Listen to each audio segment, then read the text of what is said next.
Claude Fable 5 is back, and something weird is happening. Anthropic switched it back on for everyone on July 1st, after 18 days of being completely offline by US government order.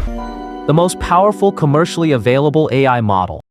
Live in your Claude app right now. But developers who've been testing it this week are finding routing logs that literally describe their requests as, quote, too dumb to need Fable. While it did not perform as well as its earlier version from June, the model still significantly outperforms Opus 4.8.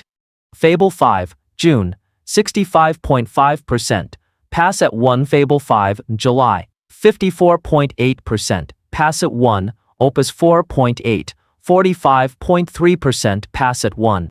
However, it still beat Opus 4.8 by more than 9 points. Here's the sequence, verified against Anthropic's own posts and Reuters tier reporting.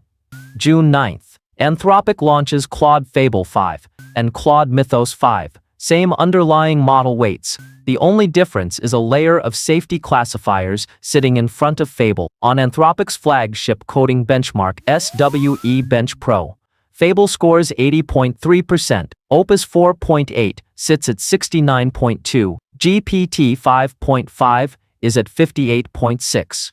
June 12th, the Commerce Department's Bureau of Industry and Security issues an export control directive. Anthropic has to cut off Fable 5 and Mythos 5 for any foreign national anywhere in the world. Because Anthropic can't verify user nationality in real time across its API, its apps, and its cloud partnerships, they pull the models globally, for everyone. The publicly stated trigger was a report from Amazon researchers.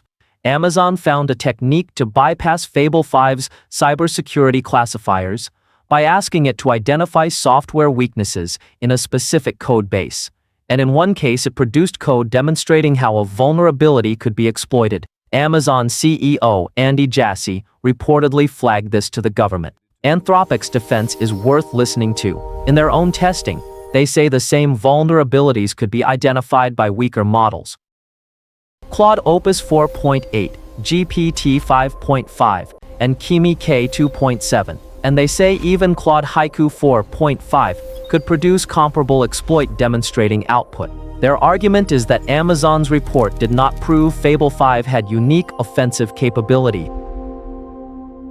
Fable 5 came back on July 1st, but not the way it left. Here's what actually changed. Confirmed from Anthropic's own restoration blog post. 1. A new cybersecurity classifier trained jointly with the government. It watches your request before Fable 5 answers. If it detects potentially risky cybersecurity behavior, it silently reroutes to Opus 4.8. Anthropic says this catches the Amazon reported technique in over 99% of attempts. 2. A tight usage window. Pro Max, Team, and select enterprise seats get Fable 5, but capped at 50% of your weekly usage limit through July 7th at 11:59 p.m. Pacific. Anthropic says Fable 5 burns weekly limits faster than any other Claude model. After July 7th, continued use requires separate usage credits at API pricing.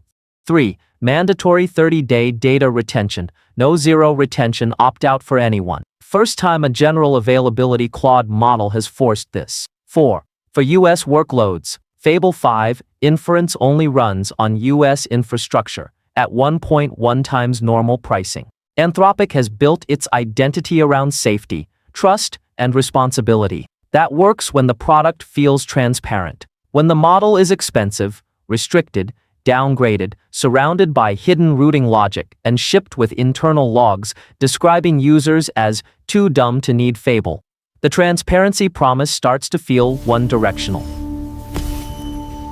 How are you using Claude Fable 5?